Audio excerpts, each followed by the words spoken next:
नमस्कार, मैं आचार्य वीना चड्डा अपने गुरुवर श्री के.एन. राव जी, श्री नारनौली जी को व आप सबको प्रणाम करती हूँ।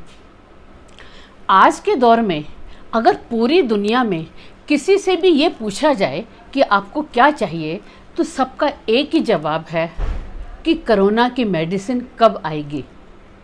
पूरा संसार का हर व्यक्ति यही जानने को इच्छुक है कि कोरोना की मेडिसिन आएगी भी या नहीं और कब आएगी। इस पैंडेमिक ने पूरी दुनिया के लोगों की सोच, उनके खान पान का तरीका, उनका रहन सहन, उनका भविष्य, पूरी अर्थव्यवस्था को बदल कर रख दिया है। और इसके पेशेंट है कि लगातार बढ़ते ही जा रहे हैं।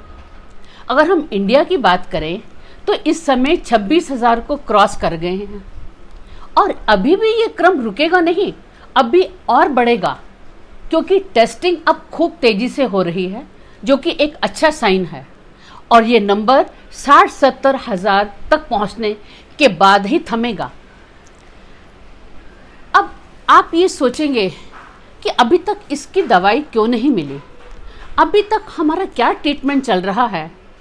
सबसे पहला ट्रीटमेंट तो हम प्लाज्मा से कर रहे हैं।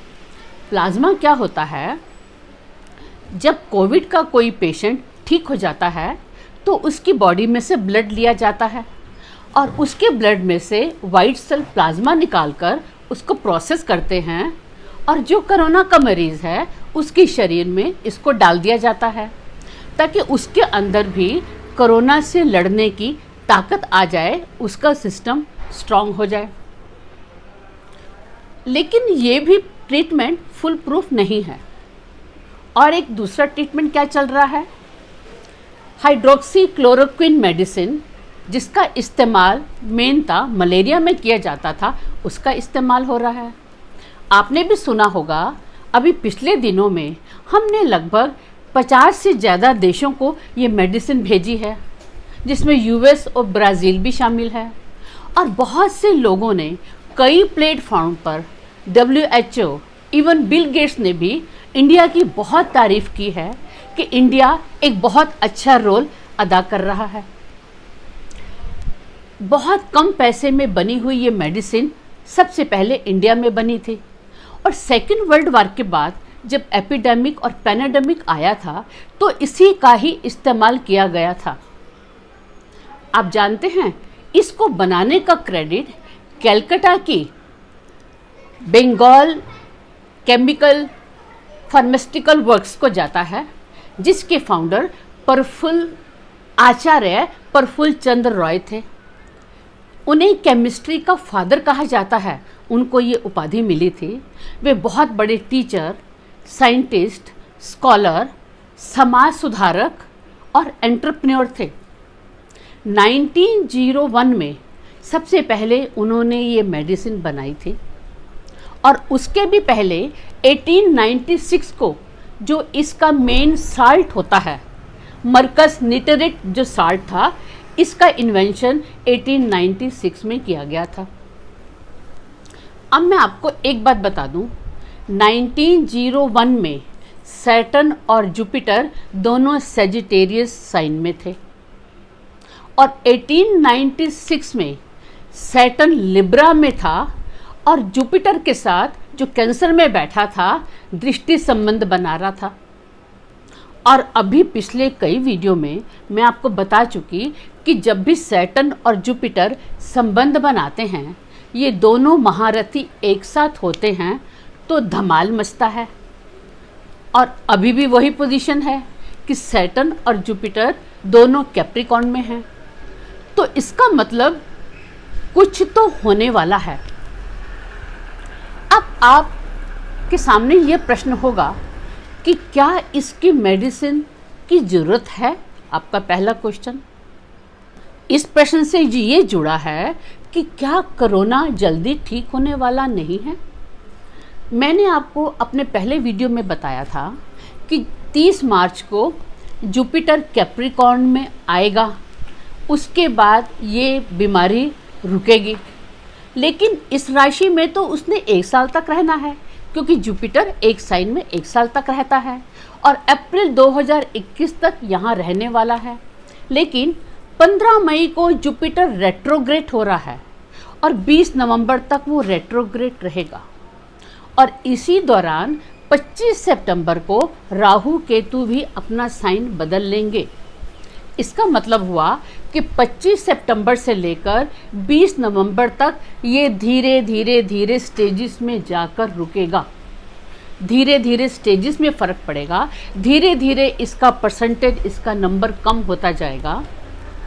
और मैंने ये भी बताया था कि इंडिया में स्थिति इतनी भयानक नहीं होगी और वो आपने देख ही लिया। यूएस और यूरोप में, ब्रिटेन में के जो आंकड़े हैं उनको सुनकर बहुत डर लगता है, आपने ये देख लिया। अब आपका सेकंड प्रश्न है कि क्या इसकी मेडिसिन आएगी? तो इसका जवाब है ज़रूर आएगी, क्योंकि जुपिटर और सैटर्न दोनों एक साथ हो चुके हैं और ये मेडिसिन इसकी ज़रूर आएगी, इसमें कोई घबराने की बात नहीं है। अब आपका तीसरा प्रश्न है कि इसकी मेडिसिन कब आएगी।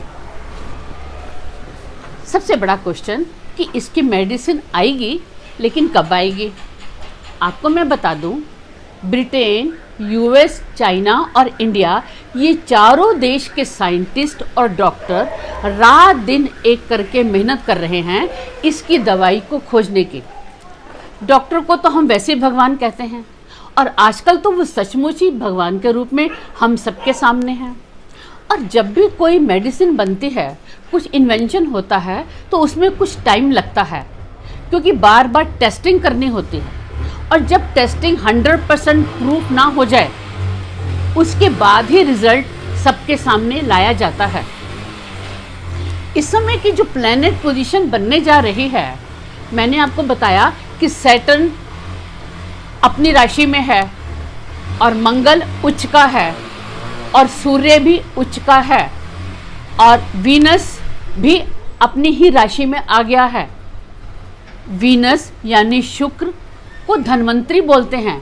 धन्वंतरी याद कीजिए, समुद्र मंथन में जो कुबेर एक कलश लेकर आए थे, वो कलश दवाई का था, वो वीनस है। जब वीनस उच्च है तो यानी कलश वो आने वाला है। और इसके बाद जो सूर्य है, अश्विनी पुत्र, वो दवाई का कारक है। और जो मंगल है वो शक्ति देने वाला है, यानी हमारे एफर्ट को बढ़ाने वाला है। और जो बृहस्पति है वो ज्ञान का, यानी वो नॉलेज देने वाला है, रास्ता दिखाने वाला है कि कौन सी मेडिसिन होगी। आने वाले 1 साल तक ये पोजीशन इतनी अच्छी होने वाली है कि सभी स्टार्स की पोजीशन अच्छी हो जाएगी। तो मार्च 21 तक हमारी दवाई तैयार हो जाएगी, लेकिन उसके बाद आने में, आपके सामने बाहर निकलने में थोड़ा टाइम लगेगा। यानी 22 जून से लेकर 6 जुलाई तक वो दवाई आपके सामने आने वाली है। लेकिन एक बात मैं आपको बता दूं कि जो दवाई है, जो मेरी कैलकुलेशन है, वो दवाई एक नहीं होगी, 1 से अधिक दवाई आने की उम्मीद है और 1 से अधिक देशों का पार्टिसिपेंट होना जरूरी है। अब आप पूछेंगे, आपके मन में ये भी होगा कि अगर दवाई आ रही है तो वो संजीवनी कौन सा देश ला रहा है, ये भी प्रश्न उठना बहुत ज़रूरी है। तो मुझे ऐसा लगता है, इस समय जो इंडिया के स्टार की पोजीशन है, तो मुझे ऐसा लगता है कि इंडिया का भी उसमें कोई महत्वपूर्ण रोल होने वाला है, यानी इंडिया भी उसमें साझेदारी करने वाला है। 1 से ज़्यादा मेडिसिन आएंगी और वो मेडिसिन थोड़े थोड़े अंतराल में आएंगी। यानी जून 21 से लेकर मार्च 22 तक का जो टाइम होगा, उसके बीच में 1 से ज़्यादा दवाई आने की उम्मीद है और 1 से ज़्यादा देशों का होने का उसमें योग है। और चूँकि इंडिया के मैप के अकॉर्डिंग और इंडिया के दशा के हिसाब से हमारी पोजीशन बहुत स्ट्रांग है, तो हमें लगता है कि इस दिशा में भी इंडिया एक अच्छा काम करने वाला है। अब आपने देखा, जब भी कोरोना हुआ तो सबसे कम नंबर हमारे इंडिया के रहे, क्योंकि हमारे पीएम ने बहुत जल्दी स्टेप ले लिया इसको रोकने में। और जब इकोनॉमी की बात आ रही है और सभी देशों को प्रॉब्लम हो रही है, तो मैंने आपको बताया था कि हमारी इकोनॉमी भी हमारी 21वीं शती एक बहुत अच्छी होने जा रही है। 20 नवंबर 2020 से लेकर 2022 तक आप एक नया उगता हुआ भारत देखेंगे, एक नई उगती हुई छवि देखेंगे।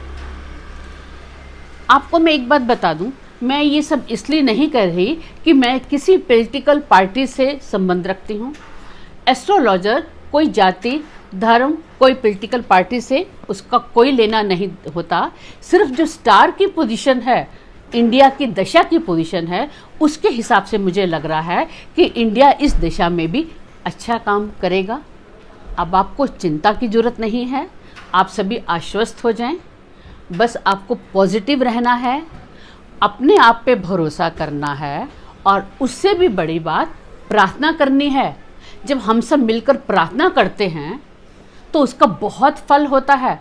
अब यहाँ 130 करोड़ लोगों की प्रार्थना का सवाल नहीं, पूरे वर्ल्ड की मिल के प्रार्थना का योग है। जब सभी मिल के प्रार्थना करेंगे तो मुझे उम्मीद है कि वो जो मेडिसिन है, वो हमारी जो संजीवनी है, वो बहुत जल्दी ही आएगी और हमारे देश का भी उसमें योगदान होगा, हमारे देश का भी नाम होगा। कोरोना से रिलेटेड मेरे पिछले कई वीडियो आ चुके हैं, अगर आपका कोई मिस हो गया हो उसको आप दोबारा देखें। मेडिसिन आने का मैंने बहुत एस्ट्रोलॉजिकल रीज़न नहीं बताया, क्योंकि इससे वीडियो लंबा भी हो जाएगा और सबको इतनी समझ भी नहीं होती।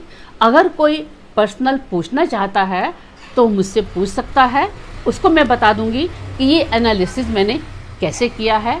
आप सब खुश रहें, आश्वस्त रहें, पॉजिटिव रहें और सबसे बड़ी बात, सब मिलकर प्रार्थना करें कि कोरोना की मेडिसिन जल्दी से जल्दी आए। मुझे जो लगा एस्ट्रोलॉजी के बेस पे, प्लैनेट की पोजीशन के बेस पे, मैंने उसके हिसाब से कैलकुलेशन कर दी।